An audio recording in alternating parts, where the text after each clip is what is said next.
This is the DTV Digest, the podcast that brings you news and reviews of films which didn't make it to the cinema.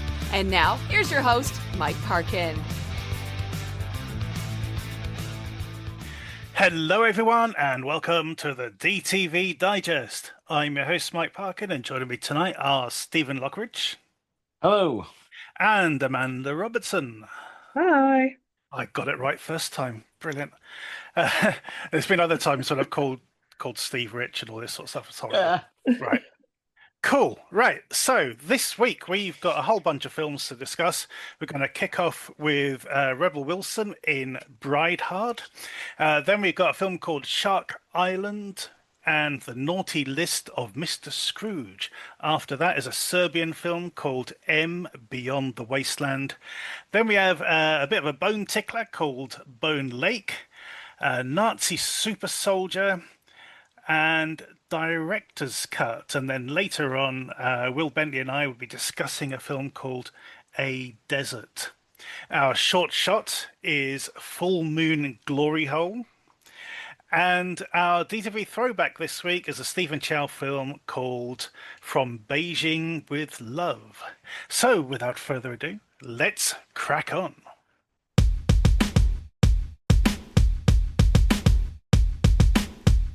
Our first film then is Bride Hard.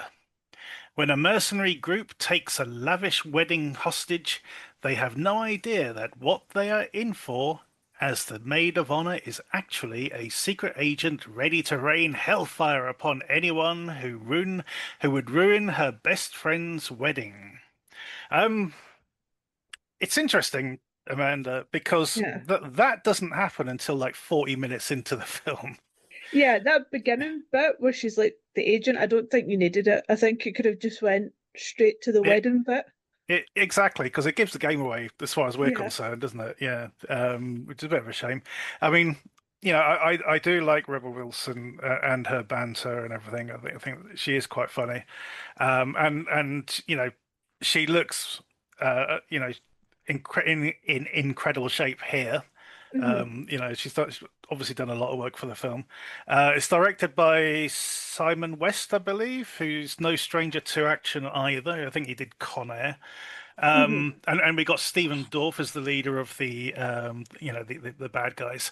It is a lot of fun. It's very sort of tongue in cheek. The action is done pretty well.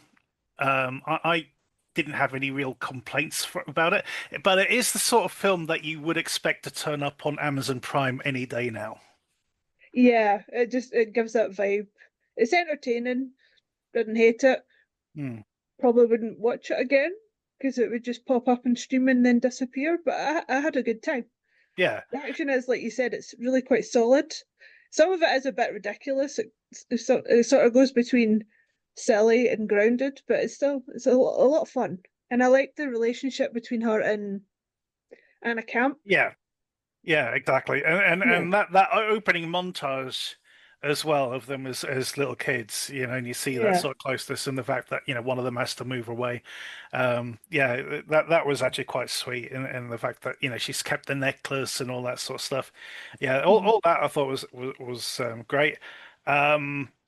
Yeah, I didn't have many complaints with it at all, really, but I just felt some of that early bit because it was like we've kind of seen all that already in Bridesmaids, for example. You know, that whole you're the maid of honor, you're supposed to be helping me and all the rest of it, and it's turning into a disaster, and you know all that. Yeah, we've kind of been there, and this didn't really sort of feel any different to that, you know, other than the fact that she's having to disappear and do these sort of silly mission bits. I think it needed to be a bit more diehard. Just get in there and just start the film right when he arrives. Just start with the wedding and just have her go ham. Yeah, exactly. Or even if you're going to do, you know, some of the opening bit, just have her disappear and you know, just not know where she's been for a bit or something, you know. But yeah, you just give everything away. So now you're just kind of waiting for everyone else to, you know, for the other shoe to drop for everyone else, basically. Yeah. But I like the cast. You know, I was expecting the groom, the fiance, to be in with the terrorists. Mhm. Because he was the most likely choice. But there you go. I was pleasantly surprised there. Yeah. Yeah, and the other bridesmaids were fun.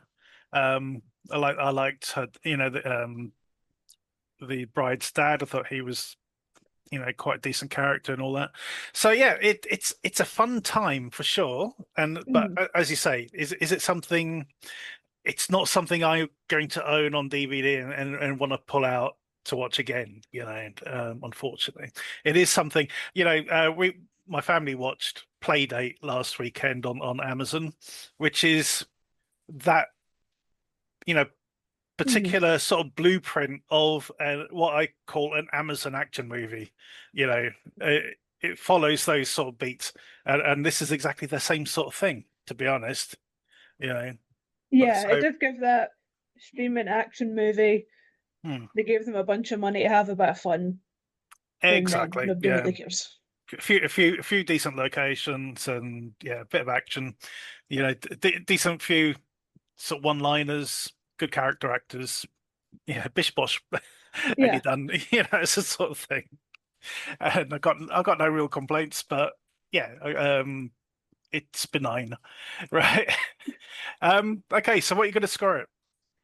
I'd probably give it a 6. It's a good time. I It think is everybody would be entertained by absolutely, it. yeah, You yeah. just maybe won't remember afterwards. Mhm.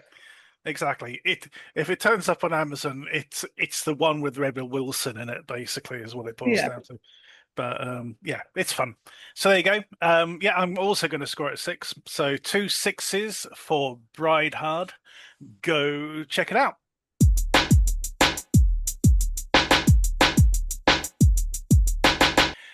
Our next film is Shark Island. Beautiful models travel to a tropical island for a bikini photo shoot with a priceless necklace.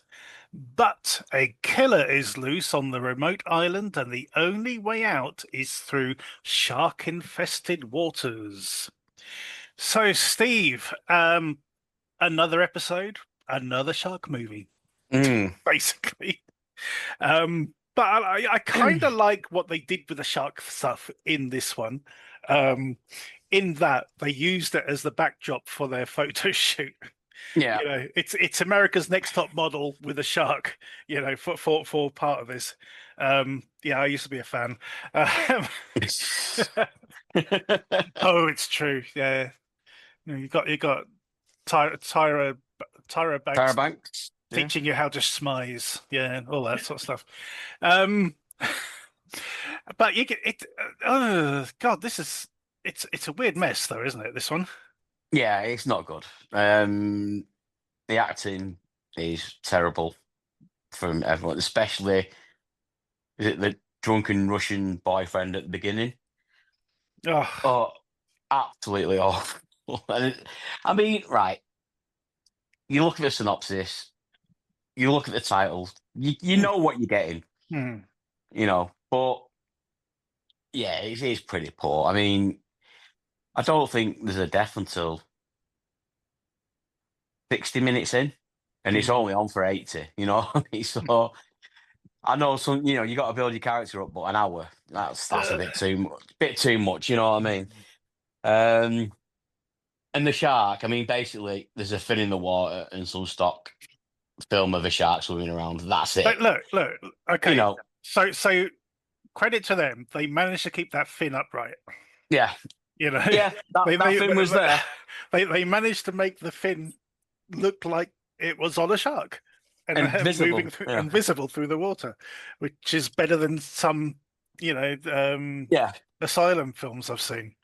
But anyway, I'll give him that. Yeah, but yeah, I mean, again, it's going to involve the necklace and all that kind of gubbins, and it's just it's obvious what's going to go, what's happening, what's going to go on, and nothing special, nothing that nobody hasn't seen a million times before again. But yeah, it's all right.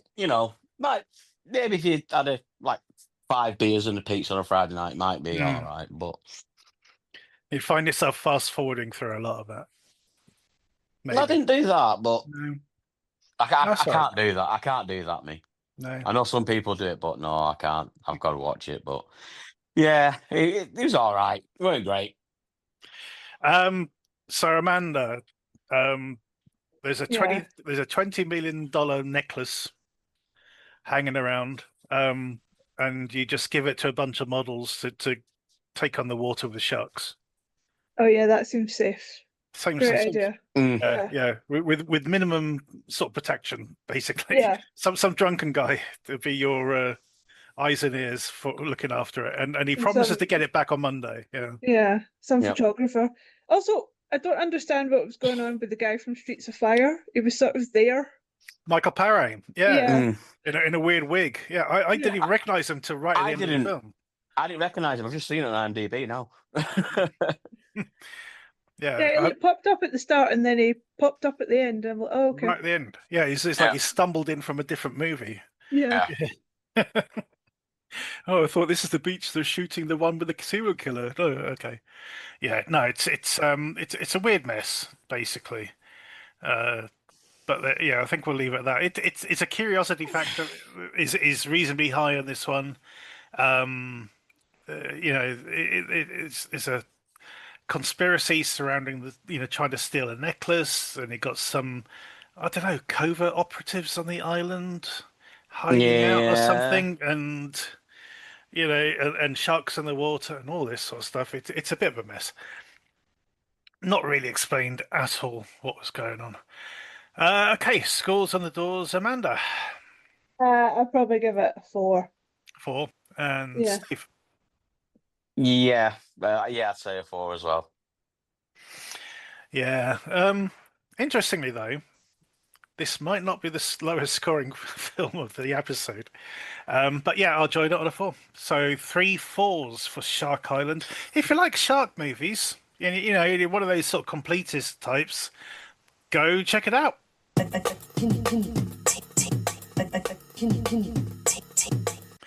The next film on our list, our naughty list, is The Naughty List of Mr. Scrooge.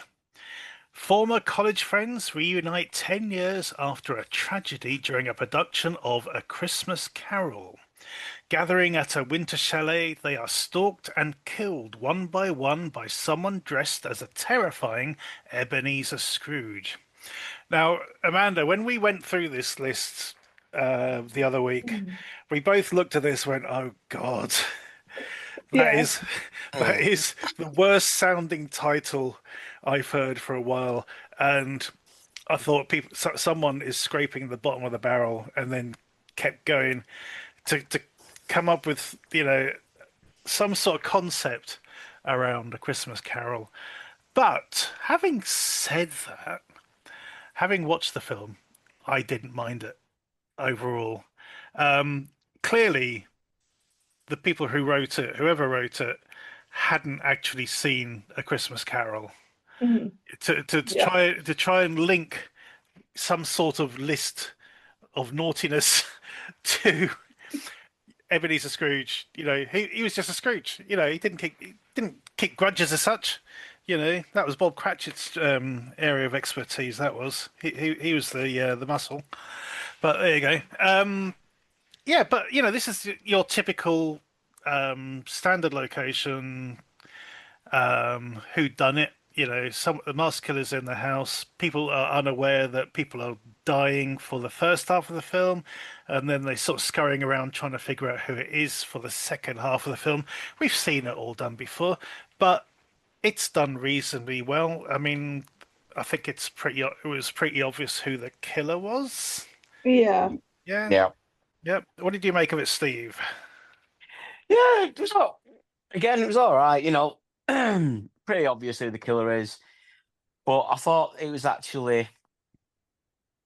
I was expecting something like what was the Three Bears or something. The one we watched Exactly. a while back. Yeah, exactly.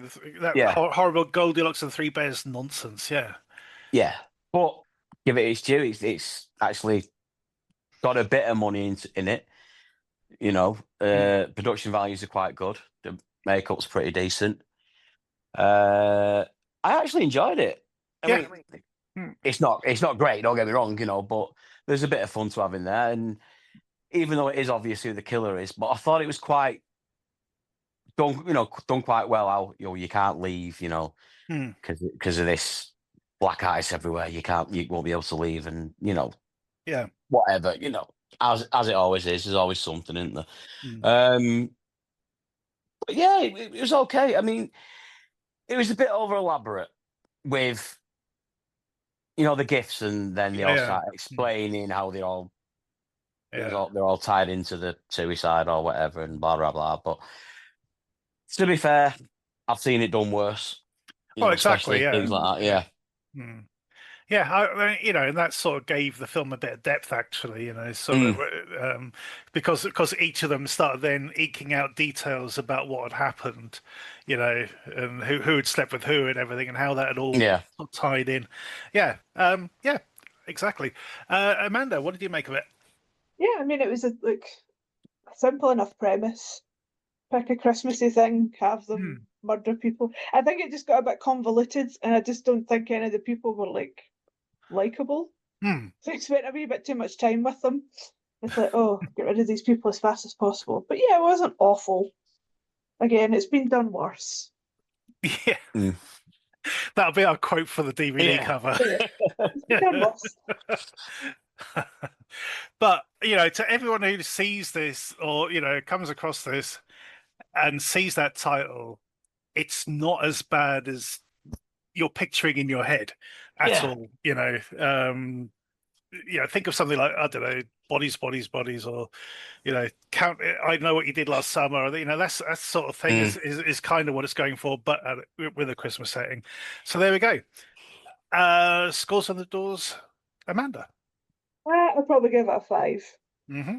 And Steve? I like the effort. Yeah, Steve. I'll give it a 6. I'm going with you. I'm going with a 6. I was expecting the worst. So the bar was pretty low, but they managed to hop over it with quite ease. So 2 6s and a 5 for the naughty list of Mr. Scrooge. Go check it out.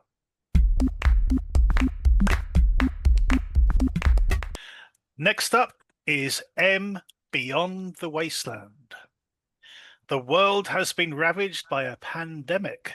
Alone and outside the safety of the forest, Marco faces a shattered world shrouded in silence and danger. This is a Serbian production, Amanda, I believe, and they must hate the world. Yeah, I mean, I don't really blame them, but yeah. We come across films every now and again by genre films by filmmakers who have no right making genre films. Okay. These are sort of people going, oh, so you want a vampire film, right? Well, this is what a real vampire would be like. He'd be anemic, he'd be allergic to sunlight, and he'd be just drinking blood all the time and would be so thin. Okay. That sort of thing. And that's kind of what I see here. It's like, oh, you want a post-apocalyptic movie, do you? Well, here's Threads. Is what it, it's kind of what it is. Oh, I mean, this loses me for 2 reasons. One is I don't get on with films with little kids as the protagonist. For one, okay, it's my thing. Okay, the only one which really broke through was Antrim, which I thought was fantastic. But yes, so precocious little kids don't really do it for me as far as protagonists go, and this is bleak as shit. This one, yeah, the idea that they were just getting rid of children. What? I know. Kids do. That's it. It's like oh, all our kids are infested. Oh well, infected. Sorry, not infested. And go, I'll just kill them all then, I guess, and that'll be the end of. It is bleak. It is that level of bleakness, and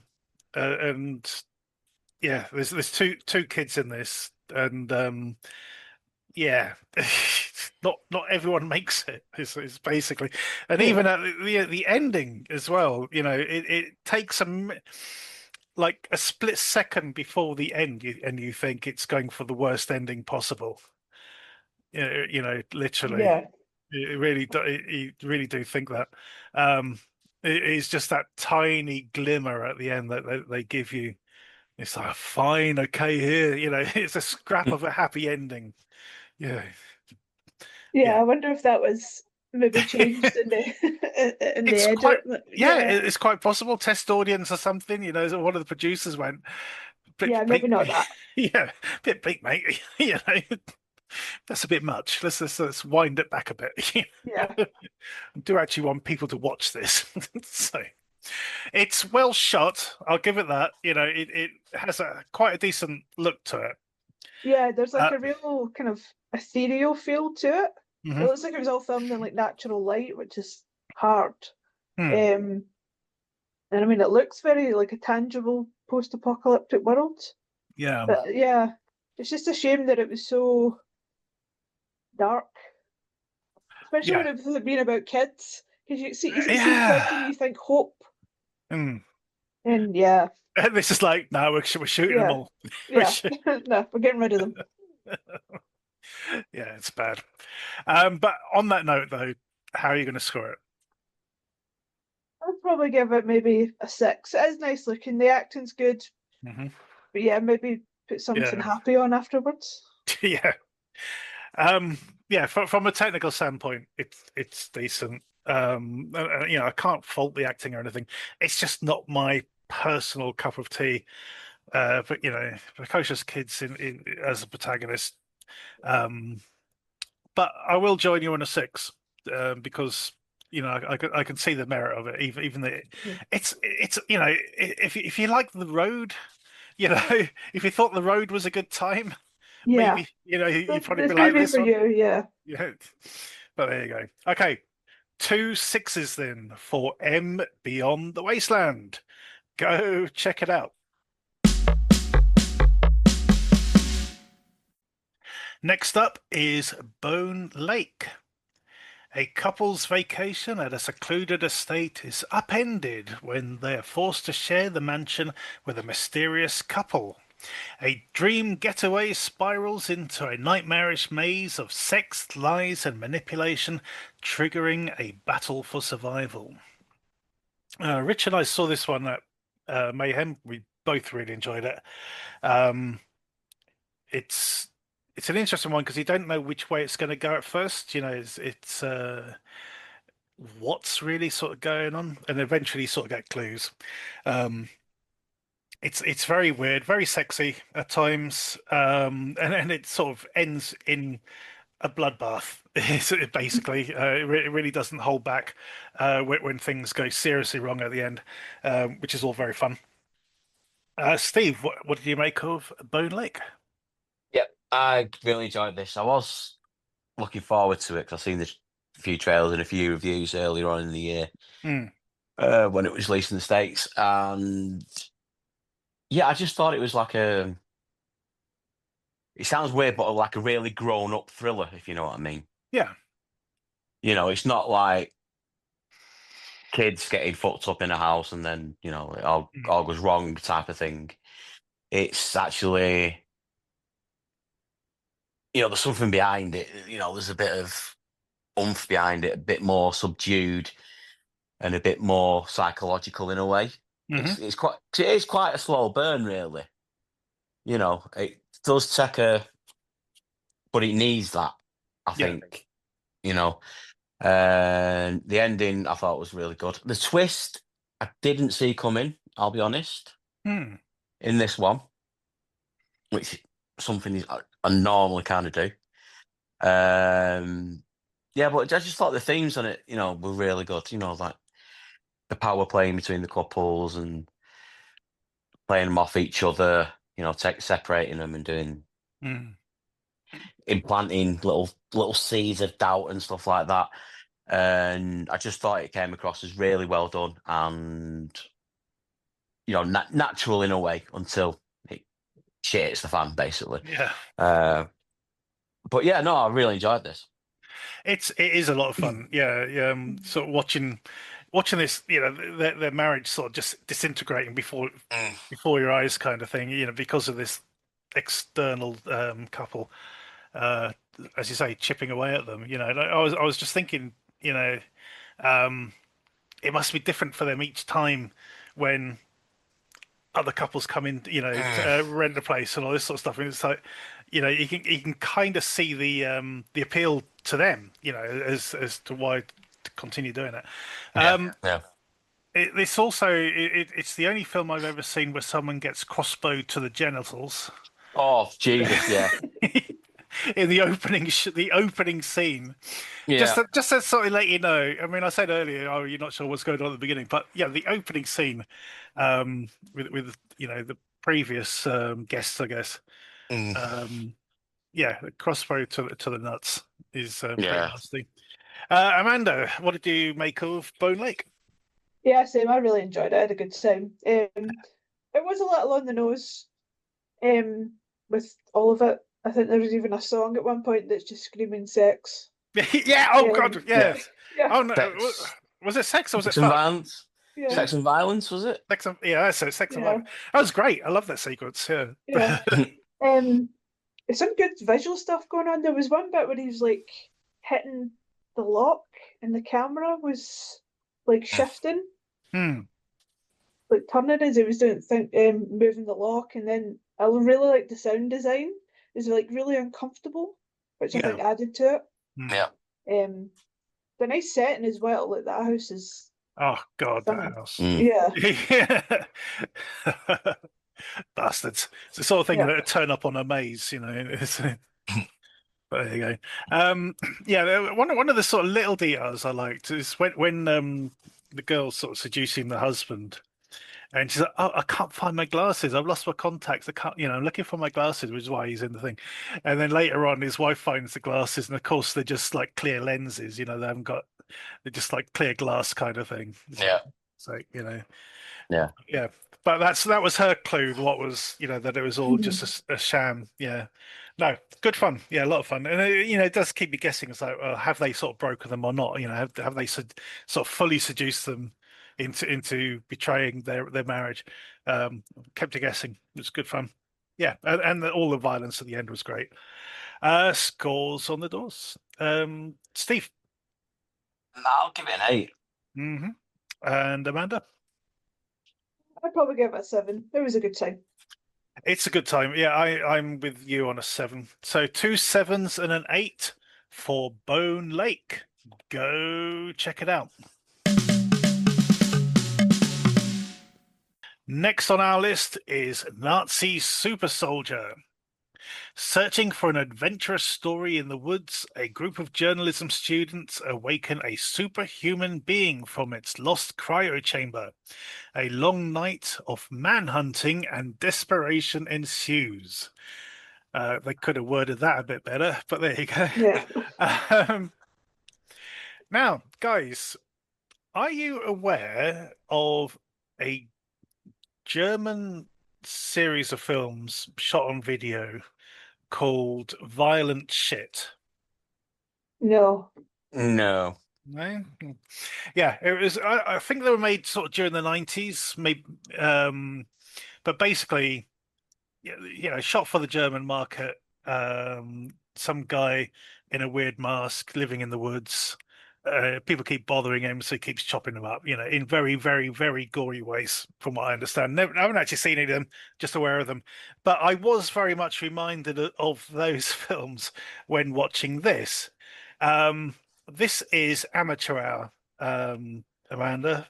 Mm-hmm. Basically, Yeah. if it's not amateur hour behind the camera, it's certainly amateur hour in front of the camera.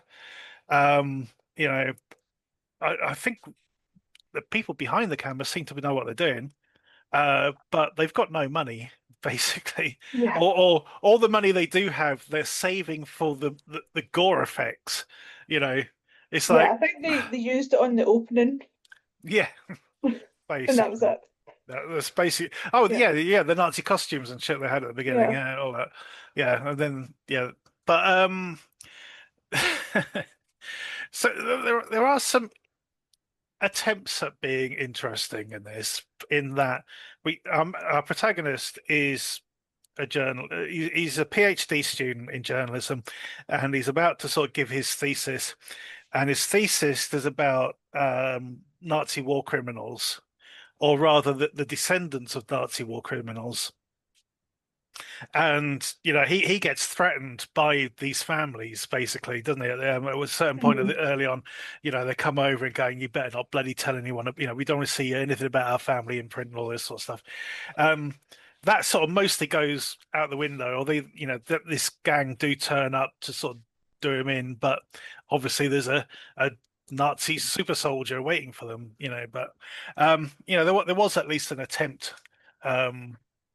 To do something there, but it is just Yeah, it's not. It sort of started off really promising because it was like RoboCop, Captain America, but Nazi. But yeah. then suddenly it became Jason Voorhees, but Nazi.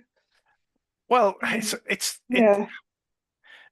Basically what we got here is, if you can imagine like a roadie for a local rock band being given a steel mask to put on his face, and then being told you're the super soldier, because that was his whole costume.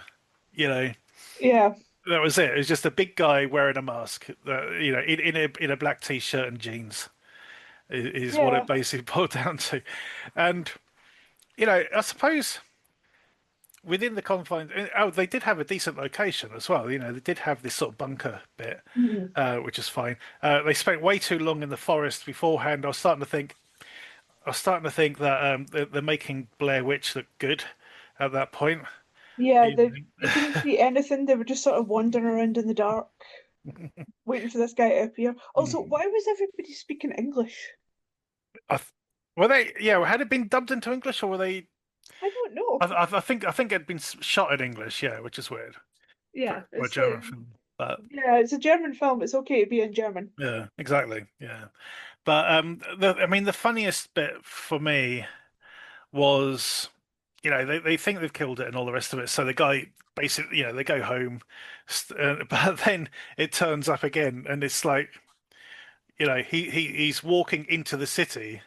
Yeah. And he just looks so ridiculous, because it's just as I said, it's just a guy wearing like a mask, not even a hockey mask. Yeah, I don't know why they just didn't go full Nazi with him. Like, why not? You've got the costumes, put him in a Nazi uniform, have him go ham. Yeah, that would make more sense. That's what I assumed was going to happen. Yeah, but there you go. Yeah. Now, funny enough, Evolution Films, a few years back, they made a film called Aux, spelled AUX, with Jonathan Rhys-Davies, and that had a similar premise in that, although I think it was the British, had their own super soldier program, but which had been lying dormant, and this guy had sort of come out and was sort of killing people, but that looks so much better to this. That was a low budget film, but it had its moments. And if you're looking for a decent sort of horror super soldier film, try and find AUX rather than this thing. Anyway, how are you going to score it? I'd give it probably a 3. Good 3. opening, but then it moved away from the opening completely for some reason. Indeed, yeah. No, I think a 3, maybe a 4. I'll be generous. I'll give it a 4. So a 3 and a 4. Bearing in mind, this is it's an amateur production, is what we're looking at here. But it is a 3 and a 4. For Nazi soldier, a super soldier. Go check it out.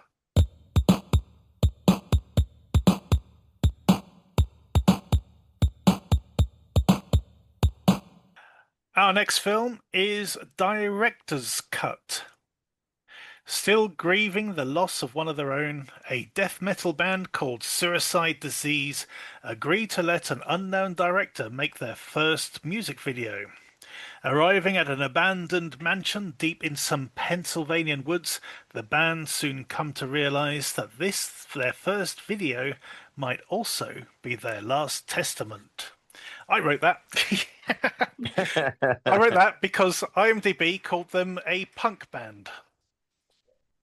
Yes, it does. Because they're fucking useless. Right. When I was watching the beginning of this, I was pretty excited at the beginning because I thought, oh, is this going to be a found footage thing? Or even, if I'm lucky, a faux documentary. But no, it's not, unfortunately.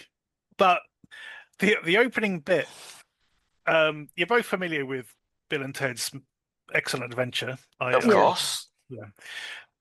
The opening bit where they're arguing whether or not they should be shooting a music video or going on tour. So no, we need to make money, then we can make a music video. It's like, no, we need to make a music video first and then we can go on tour. No, we need, but there's a whole bit at the beginning of Bill and Ted when we introduce the characters and they're doing exactly that. So again, we're never going to get Eddie Van Halen to play unless we get the music video done. And it's like this sort of circular argument for a couple of minutes. Very similar. This is a weird one for sure. I did kind of like it. It doesn't explain itself very well, I don't think. No. I'm glad you said that. Maybe I sort of fell asleep for a second. It really doesn't explain who or what is really going on. I think the question marks started going up when the director turns up in a wheelchair. Yeah, it's like, yeah, okay, but there you go. Maybe I'm being ableist there. Anyway, Amanda, what did you make of director's cut?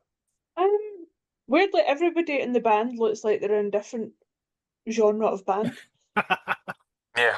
Like, could they not settle on one look? But no, it was It's all like, right. Yeah. So you got the lead singer who definitely looks a bit sort of death metal.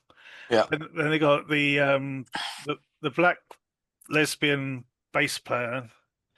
Mhm. You got the drummer who looks like he's out of Blink 182. The guy looks like he's out of Coldplay. Yeah. Yeah. Exactly. It's as you say, a bit of a mix. Interesting. Yeah, sorry, carry on, mate. Yeah, I mean the setting was nice. Like again, that is a nice looking house. It just takes too long to get anywhere. It could have been pushed a little bit further. Yeah. I kept thinking of that one the Foo Fighters made. Was it Studio 666? It's like a similar idea. Yeah, I haven't seen that one yet, actually. You know No, what? It's I fun. haven't. It's fun. Is it? Okay. Yeah. Well, I mean, if you like Foo Fighters videos, Yeah. you know that they kind of go all in and they have a great time with them. So it's a good time. It's quite full on, and they're clearly having a good time. The cast are having a good time too. So, but yeah, no, it took too long to do anything. Yeah, no, I agree. Yeah, what about you, Steve? Yeah, I agree. It does take too long to get going. Again, it's one of them where you spend like 20 minutes where they sat around the table chatting away. Trying to, I don't know, maybe trying to build attention on what, but it doesn't work. They just, I suppose, I don't know. yeah, they're trying to sort of build up this idea, aren't they? I mean, the director guy starts probing about sort of the girl who died. Yeah. And then they sort of try and, make it sound like, they're responsible for her death, but no one ever sort of goes, "Oh my God, yes, we are," or anything like that. It's like, no, you're wrong. You're absolutely 100% wrong. Yeah. What the fuck are you talking about? This sort of thing. It's like a drug overdose or something like that, Yeah. and it's like, and it does. It takes too long to get going, and it's too quick in when it does get going, if you know what I mean, the Yeah. meat and bones of it. And it's, again, like I said earlier on, it's one of them where all the characters are just dickheads. Mm. They're all awful people. I mean, especially the lead singer. I thought he was Oh, just yeah. an absolute tit. Mm. Straight away, you think, no, you're not. But also this director who just comes out of nowhere, and he's like Harvey Weinstein in a wheelchair. It's like an absolute sleazeball. Yeah. It's just a bit flat. Nothing. Mm. Even like when the killing starts and stuff like that, it's not great. You don't really feel anything. No, You know. not at all. Mm. No, I totally agree. I mean, it's just you're literally a bystander. You got no skin in the game. Yeah. Yeah. There's a thing sort of tacked on the end where it's like, yeah, oh, this was sort of done for the dark web and all this sort of stuff, Mm, which you've had no clue about at all yeah. during the Yeah. film, or where that's sort of come from. So yeah, it just felt very flat, as you said. Not really a lot more to say on it, unfortunately. No, I mean, it's like you say, it's kind of like a punk rock Mile at a Lie or something, but Hmm. that just seems tacked on. It's like, oh shit, what else can we put in then? And just stick that on right at the end. It just doesn't Yeah. make any sense. No, I agree. Yeah. Right. So scores on the doors for this one. Steve. 5. Yeah, and Amanda. Yeah, same 5. Oh, it's so wanted 3 6s, isn't it? Yeah. Yeah. Missed the mark. So 3 5s it is for director's cut. It might float you back. I'll tell you what really annoyed me actually with this. You never actually get to hear their music. Even the song, right? Yeah, even the end song didn't sound like something they would have produced. yeah. Yeah. I mean, they'll Yeah. do like they like different genres, so I'm not Yeah, really well, sure. exactly. Yeah, as you said, yeah, it would have been all over the place. Right, there we go. 3 5s for director's cut. Go check it out. Our next review then is A Desert. A photographer's road trip takes a dark turn when he befriends a reckless couple, plunging him into a nightmarish neo-noir spiral of unpredictable horror. Yeah, okay, so that is the sort of top level synopsis for this film, Will. Yeah. There are elements which I want to avoid spoiling if we can, if we can sort of Yeah. talk around them, because it's one of those films where you think you've got it pegged pretty early on as to what this is going to be. It's going to be one of those films where a straight-laced guy ends up running into this couple. There's going to be killings and stuff, and he's going to get embroiled in it, and he needs to get all that sort of stuff. A bit like, do you remember that film California with David? Yeah. David Duchovny, Tia Leone, Brad Pitt, Brad and Pitt. Juliette Lewis. You must have thought of the same thing. I did, yeah. Immediately, literally almost immediately. It's because, and to be honest, when I thought of it, I was trying to think of others, and it's just occurred to me. I don't know if you remember Something Wild with, I think yeah, Jeff Bridges and Melanie Griffith, and yeah, and Ray Liotta, and which I think was probably more actually closer, because it was straight-laced guy meets kind of dangerous couple was actually that. It's a bit of a trope, isn't it? Yeah, exactly.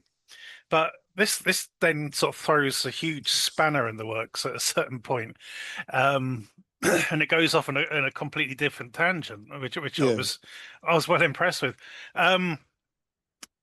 This is one of those films where I was kind of grabbed right from the beginning. There's certain films you have to sort of warm up to a bit, but this one, and it was kind of innocuous because all we're doing is following this guy our protagonist, Alex, who's a photographer, and he's kind of like, he's broken into this disused, I don't know. Well, one of them's a cinema, and I think it's like initially, yeah, there's a cinema at the It's a beginning. drive. Oh yeah, no, there was an indoor cinema. Yeah, Actually, the actual beginning, cinema.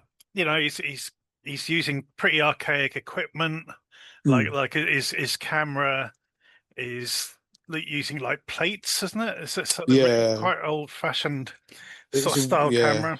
It was an 8x10. It was shooting on like direct onto kind of on like almost daguerreotype or tin type. It was like a 8x10, so it's like a massive box camera, and he had to put like a blanket over his head, like in the 1920s.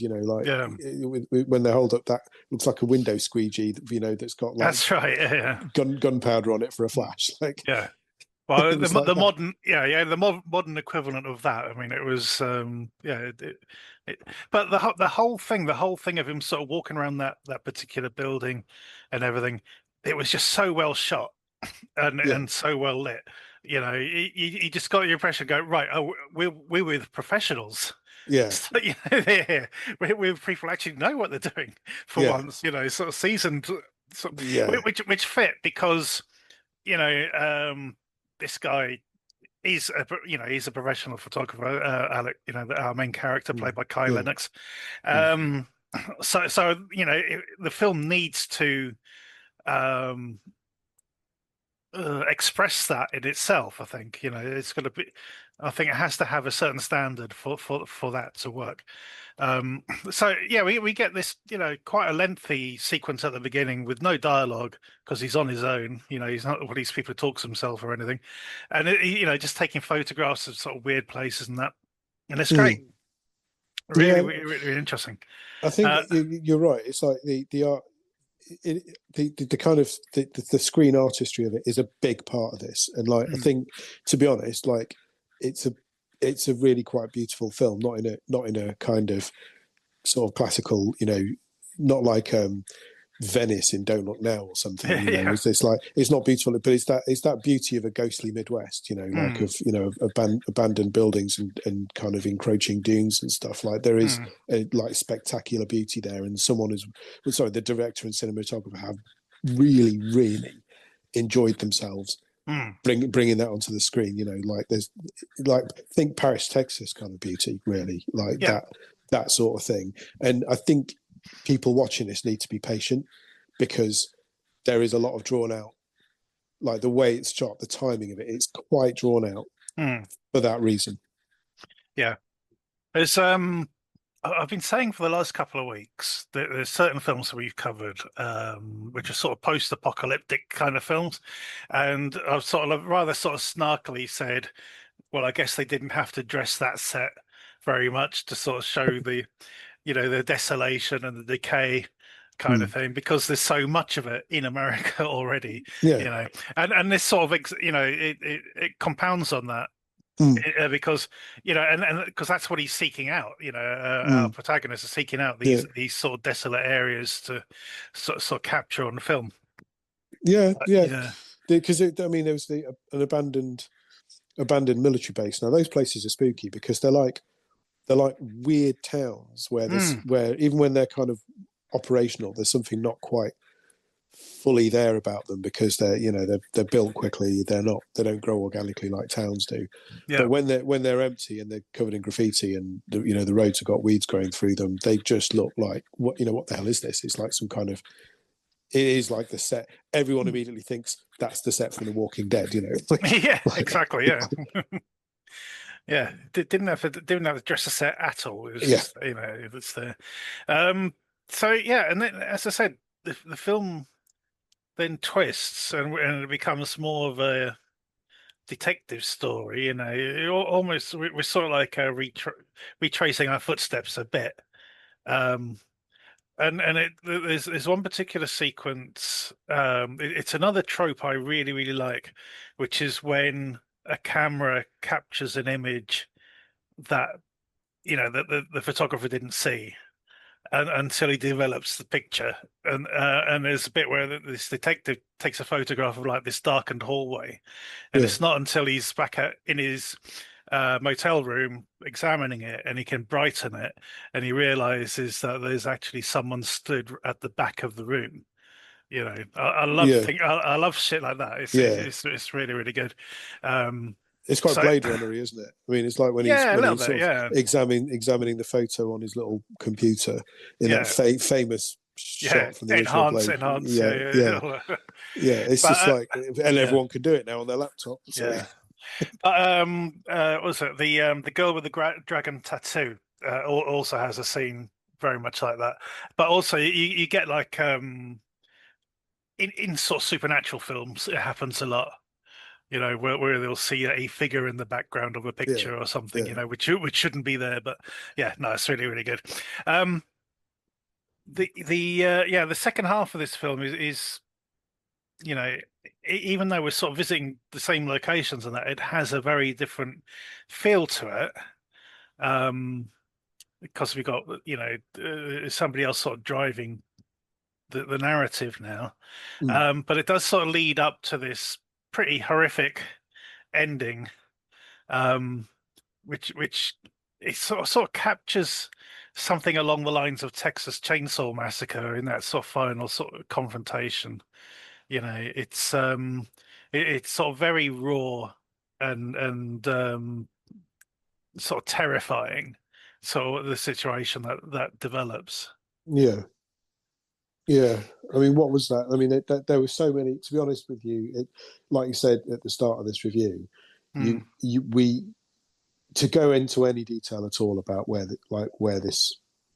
direction it takes after it becomes a kind of detective noir would just spoil it entirely. So we kind of can't go into detail. But bloody hell, it was like that left me, because that was obviously, it was like, well, yeah, that's quite graphic. It was just such. It just went there with such ease, though. It just slipped into this completely creepy alien sort of thing. I mean, at the same time, it was like, you felt like, but yeah, I don't know. It just left you with a lot of questions. But straight away, you were already thinking that, oh yeah, it's that, like that's what's happening. And actually, I'd have an awful lot to say about this film if it wasn't for the fact that our audience haven't seen it yet. Yeah, because there's a great deal of commentary in that about, well, who are these people? Because it really went so much further into the whole two tribes in America thing, like in so many in kind of in such a nuanced way, in the whole sort of, well, he's the very artsy, culture-y, sort of, LA culture vulture photographer, with this with this kind of very artsy aesthetic kind of sensibility, and then the people that he runs into are really, they're really not. They live and they come from a very different, a very dangerous America. They've had to be very different people and have very different expectations about how life's going to treat them, and what the world kind of feels about them. That was there in Something Wild and in California, and made for, they weren't. This was not painting, well, these people because they're poor and because they're not from the culture scene, they are therefore dangerous, and their ignorance makes them dangerous, and they are bad people. It was like, well, actually, these are two very different kinds of people, and they're both ignorant of different things. Yeah, and it drew that. I think it drew that really well, because like it everything about Alex the photographer. There was even that, it was at one point someone accuses him of being a tourist. That's right. Yeah. And it's like, and actually, that you kind of as more as the film goes on, you kind of think that, well, there's a lot of fault. There's a huge amount of fault in who Alex is, what he does, and how he's doing it, and why he's doing it, both culturally and just personally with him as a person. And it's like, he might not be like the worst parts of the couple that he meets, but he's just in different ways. He's just like, and I really thought, like I said, I could really go to town but we do not want to spoil this for our lovely DTV audience, who I actually really think would get a lot out of this movie. Yeah, absolutely. I think so. I mean, there's other things that, that I'd love to touch on, like the complacency of the police, Yeah, for example. yeah, The amount of yeah. effort it's like, well, we've put out a bolo. Woohoo! Yeah, bolo is just be on the lookout for. Yeah, It's like, don't even bother leaving your car. Just look around. yeah, Look left and exactly. right. You see them? No. Okay, carry on. I mean, and the fact that she kind of didn't go to them first, I think, says it all, really. Like, Yeah. because she knew damn well that would be the result. I think, because she went to. There's something about. Do you not think there's something about Harvey Keitel in the guy who played the detective Palladino? Yeah. I mean, he's not an actor who I'm familiar with. Not sure if you've seen him in anything else, but I was watching it thinking he kind of had that, like a really sort of hungover, world weary, beyond world weary, sort of version of Harvey Keitel. That's all. Yeah, no, absolutely. Okay, the only other thing I want to mention is the score for this, which is pretty low key for a lot of the film, but then it really ramps up at the end. That it becomes a sort of cacophony of noise, and I must admit, I was really into it. I thought it really added to the ending of the film. I thought it was great. So yeah, but any other last minute thoughts before we No, I'd echo that. I mean, it part of Alex's whole shtick is driving around listening to really the most inaccessible contemporary jazz. That's right. In his and car, the thing is, it's just hard. It's hard work. Well, this is the thing. I watched was it One Battle After Another, the Leonardo DiCaprio one, and that has a jazz score as well, but it has two different types of jazz. It has sort of the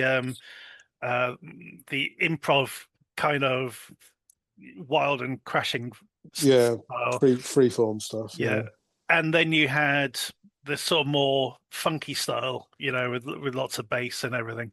And I must admit, the bits with the funky style really fit the film. The bits with the sort of more wild and crazy freeform stuff was just a mess and just undercut any sort of tension in the film. I thought that what we get in this actually did fit. If it fit his personality, as you say, he's the one actually sort of playing it. He's putting it on the radio, on his tape deck or whatever.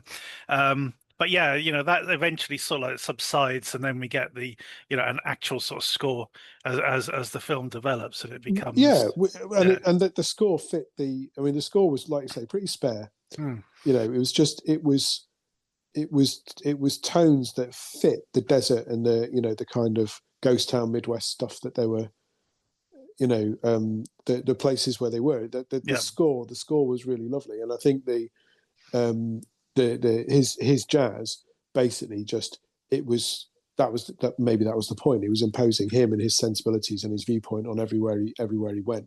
Yeah. And like he wasn't able to see anything apart from through that filter. And maybe that was the point, but no, the score was great. The cinematography was beautiful. I think they really were enjoying themselves with that, and I think that there was dialogue wise, it was a masterwork of less is more. No problem. Totally agree. Okay, scores on the doors, Will. I think I'm going to go with an 8 on this. Pacing wise, I'll be honest with you. I think they lingered perhaps a little bit too long in some places, but other than that, it was a solid film, and it really some great cinematic kind of experiments and adventures in it. Totally agree. Yeah, it's a very solid 8 for me. Absolutely loved it. Okay, 2 8s then for A Desert. Go check it out. Our short shot this week is Full Moon Glory Hole. An obnoxious customer at a late-night service station gets more bitten off than can be chewed when he antagonizes the woman working there. Okay, as I said, I sent this to Amanda, Steve, before viewing it, and then had to apologize. Yeah. Yeah. So this is pretty full on for a short. I'm surprised, Richard, for your choice for us this week. Yeah, you're sort of conspicuous by your absence, I may add. But this is fun. We had the other werewolf short recently, Late Shift. Yeah. Now we got this one. This is very short. That was like 30 minutes. This is like 5. Gets straight to the point. We have an obnoxious arsehole coming into this service station, going to the loo, and oh look, there's a glory hole to the side, and someone seems to be there. I will say the effects work is interesting and entertaining. Steve, let's go to you first. What do you make of it? Yeah, it just seems a bit pointless. I don't know.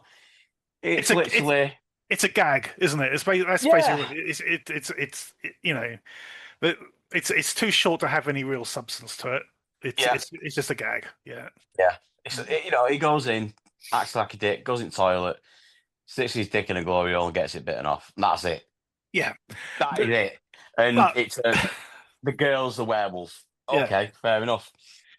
And she's a werewolf right from the beginning. I mean, the way they do her makeup and everything. It's like okay, either you're really into goth or you're a werewolf. It's that sort of thing. But I did like it. You say okay, he has his dick bitten off, and that's kind of it. It's not though, is it? Because they make it, Amanda, as gruesome as possible. Yeah. They really, really do go to town with this guy's dick. It's so funny. Oh, it's very satisfying actually, because honestly, fuck that guy. Oh God, yeah. Oh, I did like the thing as well where he sees the keys behind her and assumes that that must be the restroom key.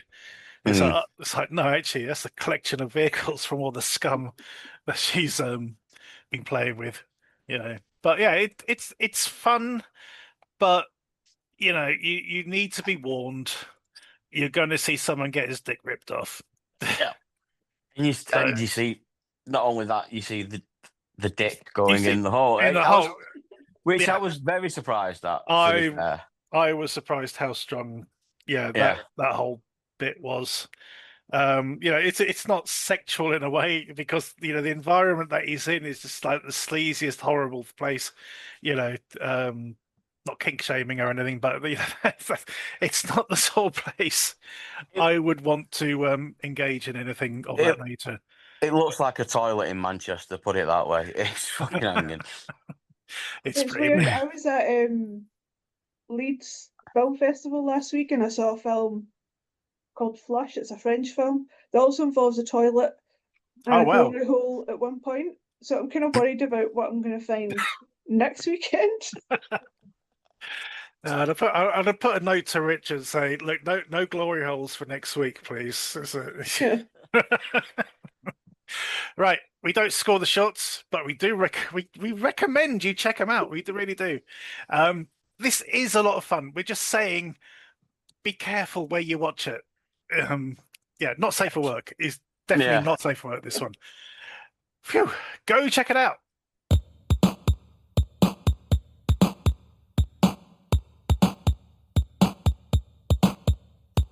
Our DTV throwback is From Beijing with Love. A Chinese spy who's been out of service for 10 years whilst making a living as a butcher is sent to Hong Kong to locate a stolen Tyrannosaurus Rex skull. There's an interesting disclaimer that comes up at the beginning of this saying this has nothing to do with James Bond or 007 at all, and then proceeds to be exactly like James Bond and 007, and even includes clips from The Spy Who Loves Me at some point. So yeah, we have this is a Stephen Chow film, or Chow Sing Chi, and obviously his love letter to James Bond stuff. I really like this. I think there are a couple of bits.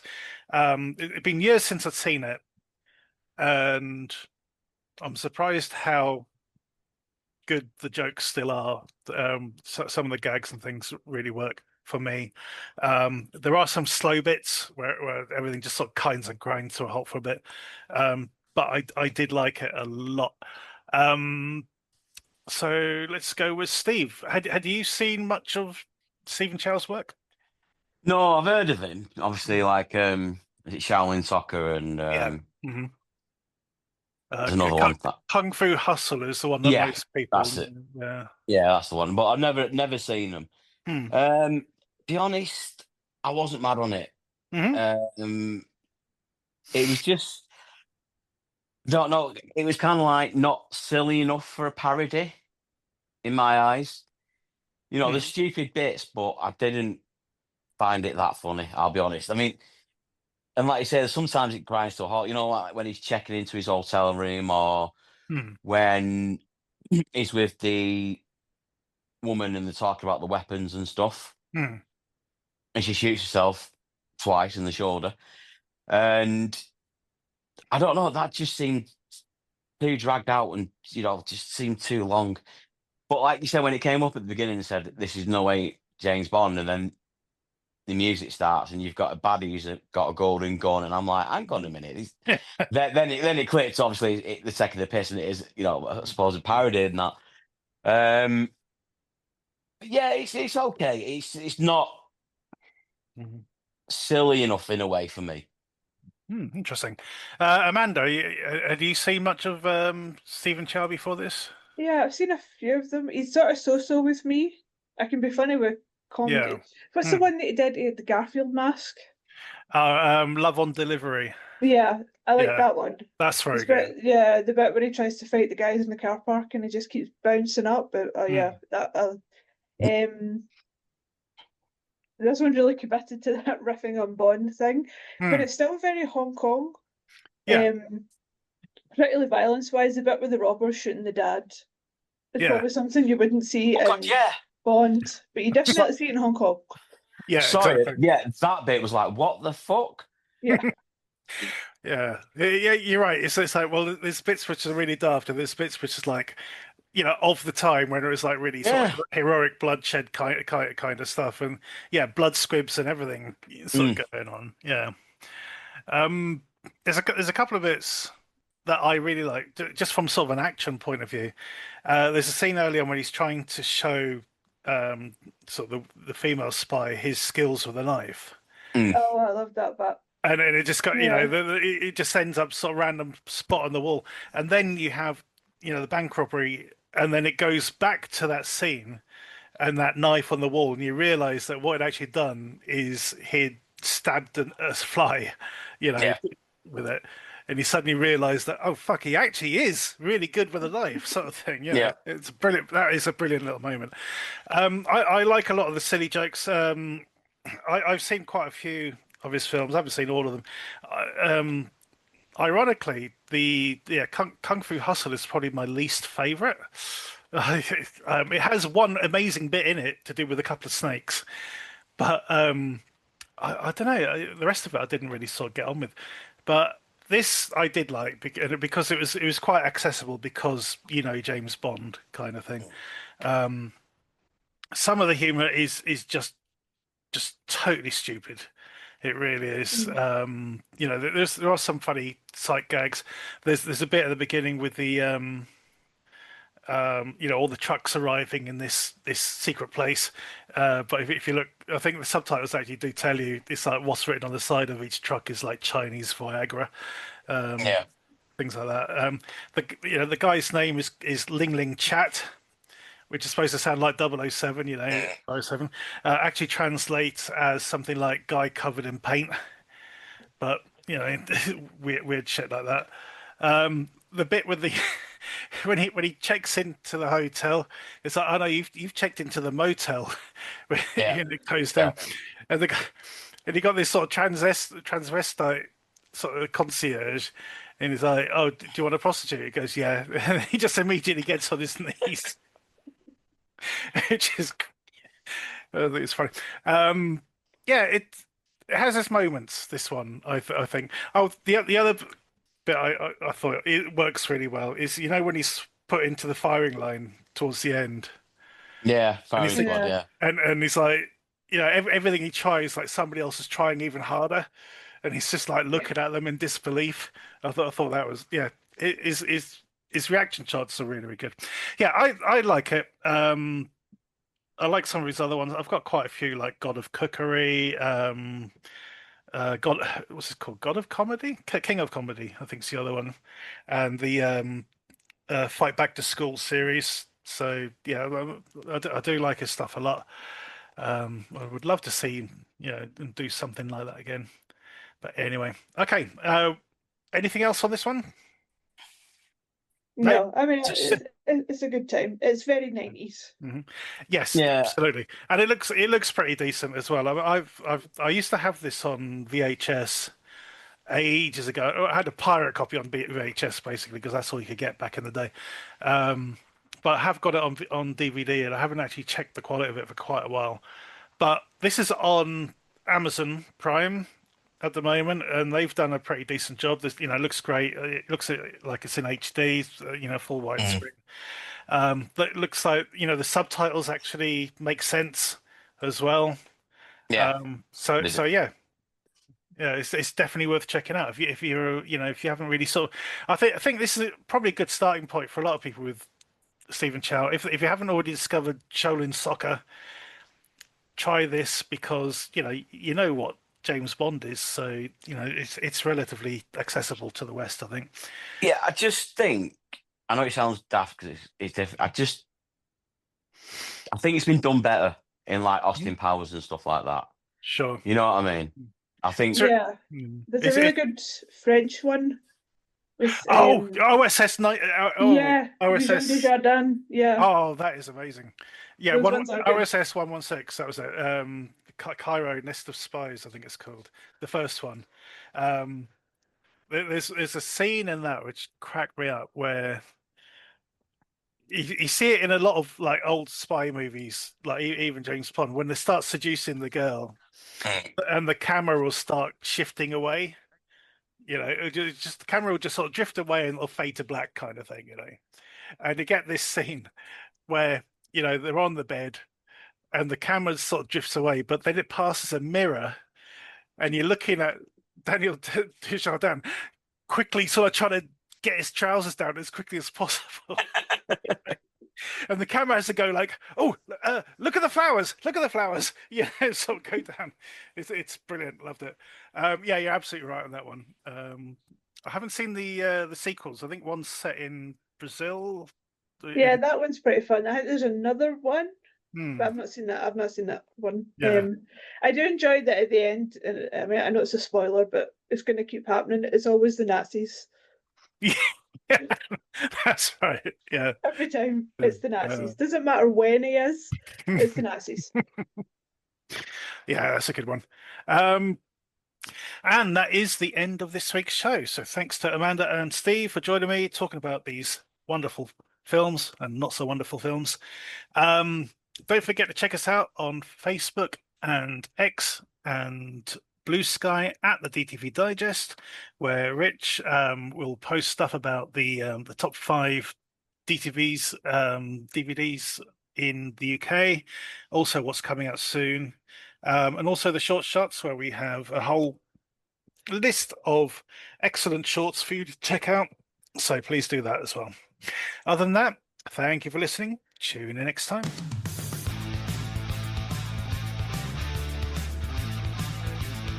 Thank you for listening to the DTV Digest. Let us know your thoughts in the comments and tune in again next time.